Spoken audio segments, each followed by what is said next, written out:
Club F M മാതൃഭൂമിയുടെ radio സ്റ്റേഷനാണ്. അവരൊരു സംഭവം ചെയ്തിട്ടുണ്ട്. പുതിയ സംഭവം എന്നാണ് ഞാൻ ആദ്യം ടേക്ക് എടുത്തത്, എന്നിട്ട് ഞാനത് റീഷൂട്ട് ചെയ്യുന്നതാണിത്. പുതിയ എന്ന് പറയത്തക്ക ഒരു സംഭവം ഉണ്ടെന്ന് എനിക്ക് തോന്നുന്നില്ല. എന്താണെന്നുള്ളത് ഞാൻ കുറച്ച് കഴിയുമ്പോൾ പറയാം. അവരൊരു സംഭവം ചെയ്തിട്ടുണ്ട്. ഒരു ഓഡിയോ സിനിമ റിലീസ് ചെയ്തിരിക്കുന്നതാണ്. അതായത് അഭിനയിക്കുന്ന ആളുകളൊന്നും നമ്മൾ കാണുന്നില്ല, ശബ്ദം മാത്രമുള്ള ഒരു റേഡിയോ സ്റ്റേഷനാണല്ലോ. യൂട്യൂബിൽ അപ്ലോഡ് ചെയ്തിരിക്കുന്ന ക്ലിപ്പാണ് ഞാൻ കാണുന്നത്, കേൾക്കുന്നത്. സ്പോട്ടിഫൈയിൽ അവൈലബിൾ ആണെന്ന് പറയുന്നത്. എന്തായാലും യൂട്യൂബിൽ അവൈലബിൾ ആയിട്ടുള്ള ലിങ്ക് ഞാൻ ഡിസ്ക്രിപ്ഷനിൽ കൊടുക്കാം. എയ്ഡൻ എന്നാണ് ആ സിനിമയുടെ പേര്.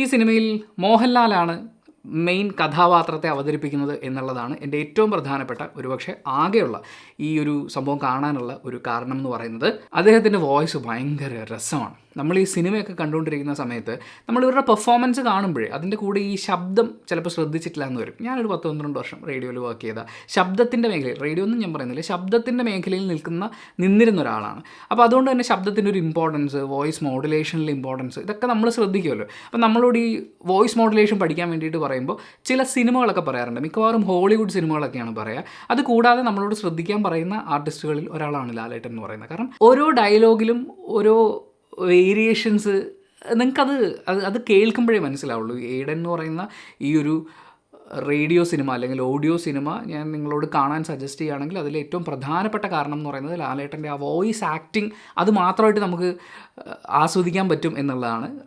അതിനെന്തോ ഒരു രസമുണ്ട്, അതിങ്ങനെ കേട്ടിരിക്കാൻ തോന്നും. അത് കൂടാണ്ട് ആ ഒരു മോഡുലേഷനൊക്കെ ഉണ്ട്. ഡയലോഗ്സ്, സിറ്റുവേഷൻസ് പ്രസൻറ്റ് ചെയ്യുന്നത് ഒക്കെ ലാലേട്ടൻ്റെ ഒരു വോയിസിലാണ് അതിങ്ങനെ മുന്നോട്ട് പോയിക്കൊണ്ടിരിക്കുന്നത്. അദ്ദേഹമാണ് അതിലെ മെയിൻ സംഭവം. അതെനിക്ക് നന്നായിട്ട് തോന്നി. അദ്ദേഹത്തെ കൂടാതെ വേറെയും കുറേ ആർട്ടിസ്റ്റുകളുടെ ശബ്ദം നമ്മൾ കേൾക്കുന്നുണ്ട്. എല്ലാം വളരെ മനോഹരമായിട്ടാണ് എനിക്ക് ഫീൽ ചെയ്തത്. മഹേഷ് കുഞ്ഞുമോൻ്റെ ഒരു ശബ്ദാഭിനയം നമ്മൾ എടുത്തു പറയേണ്ട ഒരു കാര്യമായിട്ട് എനിക്ക് തോന്നി. അദ്ദേഹം ഇമിറ്റേറ്റ് ചെയ്യുക എന്നുള്ളതിനപ്പുറത്തേക്ക് ഒരു മിമിക്രി ആർട്ടിസ്റ്റ് എന്ന് പറയുമ്പോഴേക്കും പൊതുവെ ഉള്ളൊരു മിമിക്രി ശീലം എന്ന് പറയുന്നത് ഏതെങ്കിലും ഒരു ആർട്ടിസ്റ്റിൻ്റെ ഒരു പെർട്ടിക്കുലർ സിനിമയിൽ ഒരു പെർട്ടിക്കുലർ സെഗ്മെൻറ്റ് മാത്രം പഠിച്ചു വന്നിട്ട് കാണാതെ പ്രസൻറ്റ് ചെയ്യുന്ന ആളുകളെയാണ് നമ്മൾ കാണാറുള്ളത്. ഇപ്പോൾ അതിൽ നിന്നൊക്കെ ഒരുപാട് മാറിയിട്ടുണ്ട്. ശരിക്കും ആ ശബ്ദം അനുകരിക്കുക എന്ന് പറയുന്നത് അയാളുടെ ഏത് സിറ്റുവേഷനിലും ഉള്ള വോയിസ് മോഡുലേഷൻ അടക്കം പറയാൻ പറ്റുന്ന രീതിയിലേക്ക് മാറുന്നുണ്ട്. മുൻപും അത് മിമിക്രിയിൽ വളരെ ഗംഭീരമായിട്ട് ചെയ്തിരുന്ന ആളുകളുണ്ടായിരുന്നു, എണ്ണത്തിൽ കുറവായിരുന്നു, അല്ലെങ്കിൽ നമ്മളിലേക്ക് എത്തുന്നത് കുറവായിരുന്നു. ഇന്ന് അത്തരം ആർട്ടിസ്റ്റുകൾ കൂടുതലാണ്. ആ കൂട്ടത്തിൽ വളരെ ഒരാളാണ് മഹേഷ് കുഞ്ഞുമോൻ എന്ന് പറയുന്നത്. പുള്ളി വളരെ ഗംഭീരമായിട്ട് ഈ ഒരു ഓഡിയോ സിനിമയിൽ നല്ല അഭിനയം, ശബ്ദാഭിനയം കാഴ്ചവെച്ചിട്ടുണ്ട്. എനിക്കിത് കണ്ടുകൊണ്ടിരുന്ന സമയത്ത് പറയണമെന്ന് തോന്നിയത് ക്ലബ് എഫ് എമ്മിനോടാണ്, മറ്റൊന്നുമല്ല.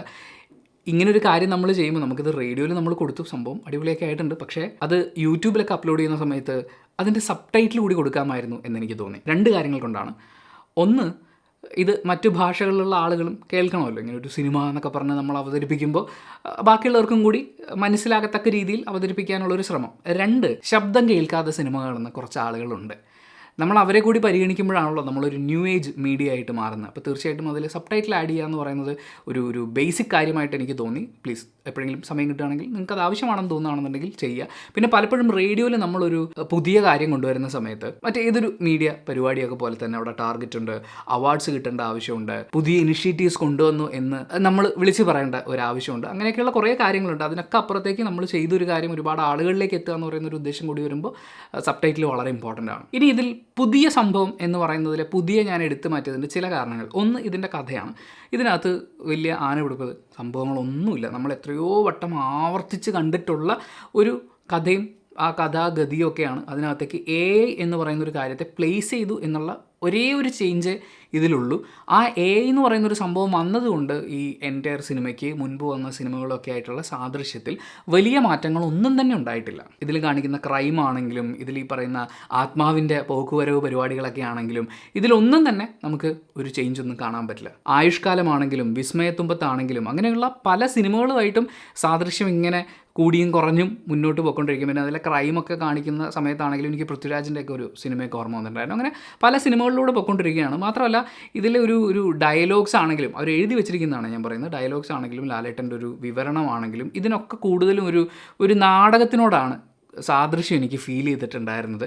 റേഡിയോ സിനിമ എന്ന് പറയുന്ന ഒരു ടാഗിൽ വരുമ്പോൾ അത് കുറച്ചും കൂടി സിനിമ ആവണമായിരുന്നു എന്ന് എനിക്ക് തോന്നി. ശബ്ദം കേൾക്കുന്ന സമയത്ത് നമ്മളിപ്പോൾ റേഡിയോ നാടകം കേൾക്കുന്ന ആ ഒരു സംഭവമൊക്കെ തന്നെ ഉണ്ടായിരുന്നുള്ളൂ. അതിനപ്പുറത്തേക്ക് ഈ പറയുന്ന ഓഡിയോ ബിഷ് ബിഷ് സംഭവങ്ങളൊക്കെ പണ്ട് റേഡിയോയിലാണെങ്കിൽ അതുണ്ടാവില്ലായിരുന്നു.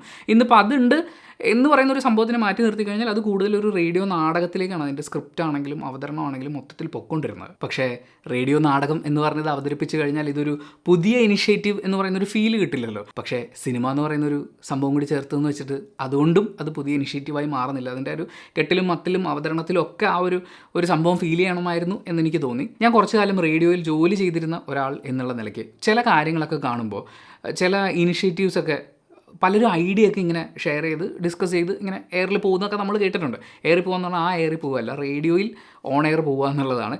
അങ്ങനെ എയറിൽ പോകുന്ന സമയത്തൊക്കെ അയ്യോ ഇതൊക്കെ എങ്ങനെ റേഡിയോയിൽ ചെയ്യാൻ പറ്റി, ഇങ്ങനെ എങ്ങനെ ചിന്തിക്കാൻ പറ്റി എന്നൊക്കെ തോന്നിക്കുന്ന ഒരു എക്സൈറ്റ്മെൻറ്റ് തന്നിട്ടുള്ള കുറേ ഐഡിയാസ് സംഭവിച്ചിട്ടുണ്ട്. ചിലതിൻ്റെ എങ്കിലും ഭാഗമാകാൻ പറ്റിയിട്ടുണ്ട്. എൻ്റെ തലയിൽ നിന്ന് വന്നു എന്നൊന്നുമല്ല, വളരെയധികം തലയുള്ള കുറേ ആളുകളുടെ ഒരുമിച്ചുള്ള ചിന്തയുടെയൊക്കെ ഫലമായിട്ട് പല ആക്ടിവിറ്റീസ് റേഡിയോയിൽ നടക്കുന്നത് കണ്ടിട്ടുണ്ട്. ചിലതിൻ്റെ ഭാഗമാകാൻ പറ്റിയിട്ടുണ്ട്. അങ്ങനെ ഒരു എക്സൈറ്റ്മെൻറ്റ് ഫീൽ ചെയ്തിട്ടുണ്ട്. ഇതൊക്കെ റേഡിയോയിൽ ഇങ്ങനെയൊക്കെ ചിന്തിച്ചുള്ളൂ, എന്തൊരു തലയത് എന്നൊക്കെ നമുക്ക് തോന്നിപ്പോകുന്ന വലിയൊരു ബ്രെയിൻ സ്റ്റോമിൻ്റെ റിസൾട്ട്. ഇവിടെ എനിക്ക് ഞാൻ പഴയ റേഡിയോ എക്സ്പീരിയൻസ് ഒക്കെ വെച്ചുകൊണ്ട് ഇങ്ങനൊരു കാര്യം കാണുമ്പോൾ ആ റേഡിയോ ചിന്തയൊക്കെ തന്നെയായിരിക്കും എൻ്റെ മനസ്സിലും ഉണ്ടാവുക. ഞാൻ കുറേ കൂടി പ്രതീക്ഷിച്ചതുകൊണ്ടാവാം എനിക്കിതൊരു വലിയ എക്സൈറ്റ്മെൻ്റ് ഉള്ള വളരെ ഫ്രഷ് ആയിട്ടുള്ള ഒരു ഇനിഷ്യേറ്റീവായിട്ടോ അവതരണമായിട്ടോ തോന്നിയില്ല എന്നുള്ളതാണ് വാസ്തവം. ഒരു പക്ഷേ പോക്കറ്റിൽ നമ്മൾ കൊണ്ടു നടക്കുന്ന മൊബൈൽ ഫോണിൽ പോഡ്കാസ്റ്റ് രൂപേണയോ അതല്ലെങ്കിൽ പോഡ്കാസ്റ്റുകളും അതുപോലെ ഓഡിയോ ബുക്സും ഒക്കെ ചെയ്യുന്ന ആപ്സിലൂടെയൊക്കെ നമ്മൾ കേൾക്കുന്ന ഒരു അവതരണത്തിൻ്റെ പ്രിയപ്പെട്ട താരങ്ങൾ ഉൾപ്പെട്ടിട്ടുള്ള ഒരു വേർഷൻ എന്ന് എനിക്ക് തോന്നിയുള്ളൂ. പക്ഷേ ഇതൊക്കെ ഒരു റേഡിയോ തലയിൽ നിന്ന് ആലോചിക്കുന്നതുകൊണ്ടുള്ള കുഴപ്പമായിരിക്കാം ഒരു പക്ഷേ. എങ്ങനെയോ കറങ്ങിത്തിരിഞ്ഞ് ട്യൂൺ ചെയ്ത് ഒക്കെ വെച്ച് പോകുന്ന, ആക്സിഡൻ്റലി കേട്ട് പോകുന്ന എന്നൊക്കെ പറയുന്ന ലിസണർ എന്നുള്ള രീതിയിലൊക്കെ നോക്കുകയാണെന്നുണ്ടെങ്കിൽ കൊള്ളാൻ രസമുണ്ടല്ലോ എന്നൊരു തോന്നലുണ്ട്. പിന്നെ നേരത്തെ പറഞ്ഞ പോലെ ഇത് ഞാൻ സജസ്റ്റ് ചെയ്യുന്നതിൽ ഏറ്റവും പ്രധാനപ്പെട്ട ഒരു ഫാക്ടർ എന്ന് പറയുന്നത് ലാലേട്ടൻ്റെ ഒക്കെ ആ ഒരു വോയിസ് ആക്ടിങ്, മഹേഷ് കുഞ്ഞുമോനെ പോലെ ഒരു ആർട്ടിസ്റ്റിൻ്റെ വളർച്ചയുടെ ഒരു പ്രതിഫലനം കൂടിയാണ് ഇങ്ങനൊരു പ്രോജക്റ്റിൻ്റെയൊക്കെ ഭാഗമായിട്ട് അവർ ഇദ്ദേഹത്തിന് ഇൻക്ലൂഡ് ചെയ്യുക എന്നുള്ളത്. സാധാരണ റേഡിയോ പരിപാടികളൊക്കെ ഉണ്ടാകുന്ന സമയത്ത് ഇൻഹൗസ് ആർജേഴ്സും അതുപോലെ 1-2 സെലിബ്രിറ്റീസ് അങ്ങനത്തെ പരിപാടികളൊക്കെയാണ് ഉണ്ടാവുക. അതിനപ്പുറത്തേക്ക് ഇദ്ദേഹത്തിനെ ഈ ഒരു പ്രോജക്റ്റിൻ്റെയൊക്കെ ഭാഗമാക്കുമ്പോൾ അതൊരു വലിയ അംഗീകാരമാണ്. അത്തരം അംഗീകാരങ്ങൾ അദ്ദേഹത്തെ തേടിയെത്തുന്നത് എനിക്കും വളരെ സന്തോഷമുള്ളൊരു കാര്യമാണ്.